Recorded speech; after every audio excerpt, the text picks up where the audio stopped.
Ahora bien, son las 4:12 y quiero saludar en nuestros estudios en Washington a Héctor Chamis, profesor de la Universidad de Georgetown y columnista del diario El País de España.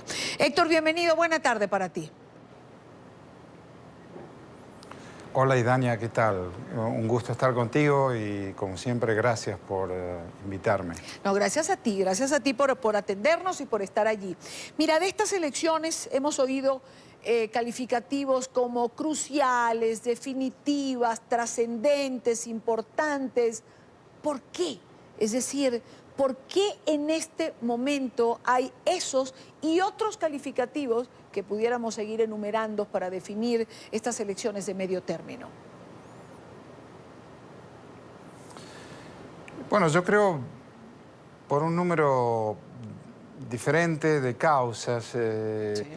No sé si necesariamente es así, que sea tan definitoria esta elección.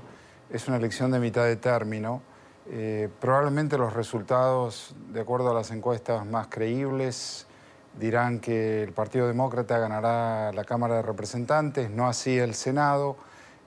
No afectará en lo sustancial la posición del presidente, como sería el caso en otro tipo de resultados, si de pronto el Partido Demócrata ganara ambas cámaras. Yo creo que toda esta sensación de imprescindible elección y de determinante elección tiene que ver con el clima que se vive en el país, que es un clima áspero, un clima de enfrentamiento, de polarización, como señalaban ustedes antes, y que entonces ambas posiciones políticas, ambos partidos, sienten esta elección como definitoria. Y probablemente no lo sea, sino que sea otra elección más de mitad de término, donde a veces cambia de mano quién controla una de las cámaras, pero no mucho más que eso. Ahora, probablemente no lo sea. Eso iría en contra, como bien está señalando, de lo que se ha especulado o de lo que se ha sostenido. Es decir, el hecho de que los demócratas conviertan en realidad lo que han denominado la ola azul, ¿no va a incidir en decisiones, por ejemplo, del presidente Donald Trump? ¿No va a incidir de alguna manera en políticas particulares o hasta en decisiones que puedan tener que ver con un impeachment, como se ha señalado también? Bueno, es altamente improbable que el Partido Demócrata gane el Senado. La posibilidad de un impeachment entonces se elimina, porque un impeachment puede comenzar, debe comenzar en la Cámara de Representantes, pero es el Senado quien decide la remoción o no del presidente. Y en el caso de Clinton, recordemos que se inició en la Cámara de Representantes bajo control republicano y no avanzó en el Senado también bajo control republicano. Eso es bueno recordarlo. Eso por un lado. Por el otro lado, lo que sí puede ocurrir es que, dependiendo de cómo sea el resultado y si es que el Partido Demócrata retoma control de la Cámara de Representantes, se profundice aún más la polarización. Porque la polarización no es solamente que hay dos partidos, entonces en algún sentido uno siempre podría pensar, bueno, cuando hay dos partidos, por definición se polariza el debate. Lo que ha ocurrido es que además ha habido una polarización ideológica, si se quiere. El Partido Republicano se ha corrido hacia la derecha, si uno quiere usar ese término, se ha hecho mucho más conservador en muchos temas que históricamente no lo era, y el Partido Demócrata, con nuevos candidatos, con muchas mujeres, y además con diferentes candidatos y candidatas que se han corrido a la izquierda, entonces va a polarizar probablemente el debate.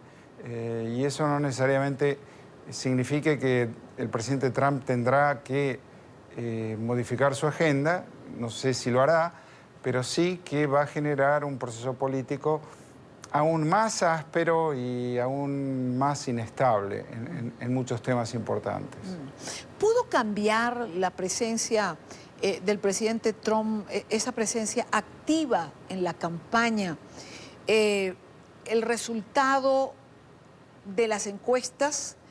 Es decir, ¿La presencia de Trump en esta campaña activa pudo disminuir de alguna manera la votación que podía haber recibido el Partido Demócrata, aunque aún no tengamos resultados?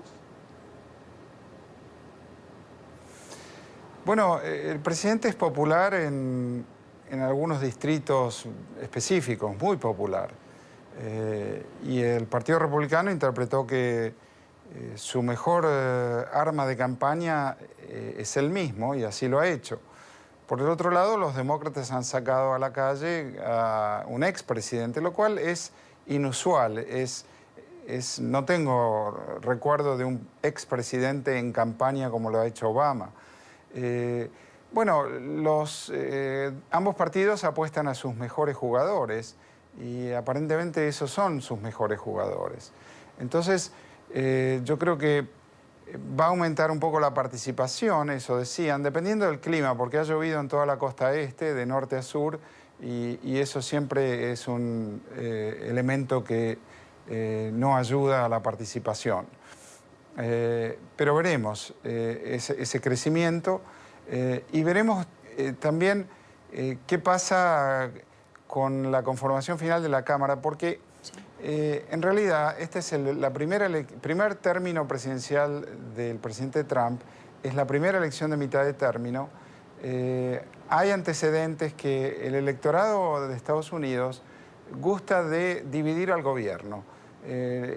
Prefiere que un partido tenga una rama del Estado y que otro partido tenga al menos una de las instituciones de la otra rama del Estado. Es una costumbre, es parte de la cultura política. Le ha pasado a Obama, le ha pasado a Bush, le ha pasado a Clinton, que en elecciones de mitad de término han perdido control de alguna de las cámaras, sino de ambas cámaras. Entonces, eso es un poco una costumbre, parte de la cultura política del electorado. Ahora, Héctor, mencionaste al expresidente Obama, lo hacía yo también hace unos minutos atrás, y decía exactamente lo que acabas de comentar. Es inusual, tampoco tengo yo memoria de la participación de un expresidente de esta manera. No solo el presidente Obama, también lo ha hecho la ex primera dama Michelle Obama. ¿Por qué? Es decir, ¿qué hizo la diferencia para que Obama tomase esta participación tan activa y dijera casi que era la elección más trascendente? No sé por qué lo han decidido. Me llama muchísimo la atención. Viola una norma no escrita que dice que el expresidente se retira de la política, se retira por completo de la política, se dedica a temas intelectuales, se dedica a viajar, a dar conferencias, a ser parte del debate, pero retirado, detrás del escenario. Y Obama es el primer expresidente que se coloca en el centro del escenario de esta manera en una campaña electoral. No sé si es una buena idea tampoco. Yo creo que hay algo muy poderoso en un debate electoral, que es mirar hacia adelante. Los expertos siempre aconsejan hablar del futuro, proyectar ideas y ser optimistas acerca del futuro. Y poner una campaña o organizar una campaña sobre la base del liderazgo de quien fue presidente y que no puede volver a ser presidente ni a tener cargo alguno, no necesariamente es una buena idea. Si yo hubiera sido parte de la campaña del Partido Demócrata, jamás hubiera aconsejado que Obama fuera el centro de esa campaña. Ahora, eso nos lleva, evidentemente, a preguntarte, ¿no hay líderes que sostengan una campaña? Es decir, que hay que recurrir al expresidente Barack Obama, no sabiendo exactamente si es o no una buena idea. ¿No hay líderes dentro del Partido Demócrata que sustenten una campaña electoral como para darle este papel protagónico? Bueno, es una campaña electoral de mitad de término, entonces no se elige presidente, se eligen gobernadores, claro. En algunos estados se elige un tercio del Senado y se elige toda la Cámara, que se renueva cada 2 años. Entonces, a nivel de distrito, sí que hay líderes, son los que han obtenido la nominación y son los candidatos. Pero la figura de un presidente tiene por objetivo, su lenguaje, su retórica fue... apuntalar, apuntalar a los candidatos, por supuesto. Pero como nos llama tanto la atención y no ocurre con frecuencia... Exacto, apuntalar a los candidatos. Presumiblemente Obama tiene buena llegada con el electorado joven y además hacer campaña en el sur, estados de minoría afroamericana, para promover que las minorías salgan a votar y que se sobrepongan a dificultades que con cierta frecuencia encuentran en los estados del sur. Eso también es un dato objetivo del proceso electoral de este país. Y que de esa manera podría ser decisivo en un resultado electoral. El caso de Georgia es el más notable porque tiene una candidata mujer afroamericana a la gobernación. Ahora, Héctor, hay quien señala, por ejemplo, que el Partido Demócrata ha hecho una campaña de reacción. Es decir, la agenda pública de los temas a discutir los ha impuesto el presidente Trump. Eso es, creo que, indiscutible. Es decir, el presidente Trump aparece un día, habla de las reglas del asilo, o habla de la caravana, o habla de lo que se le ocurra, e impone una agenda. En esto, el Partido Demócrata no ha logrado desplazar al presidente Trump ni poner un tema para discutir.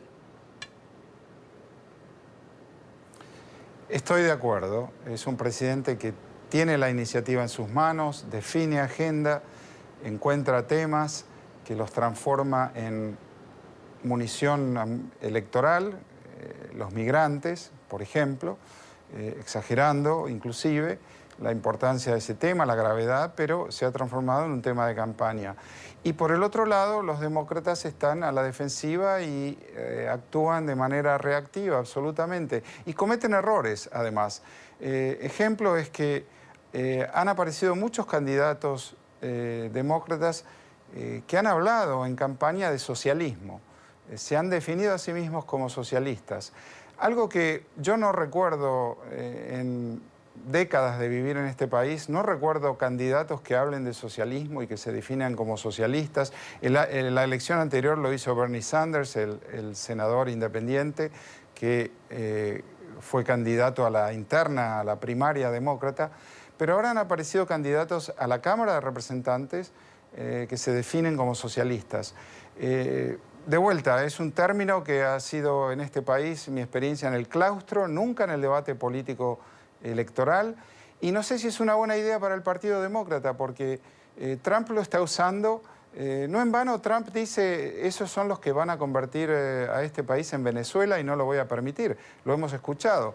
Sí. Y yo creo que al final del día el electorado tiene un resabio de la Guerra Fría, tiene un reflejo contra todo lo que pueda ser socialismo, comunismo, etcétera, y que a la hora de votar no creo que eso sea útil para los demócratas.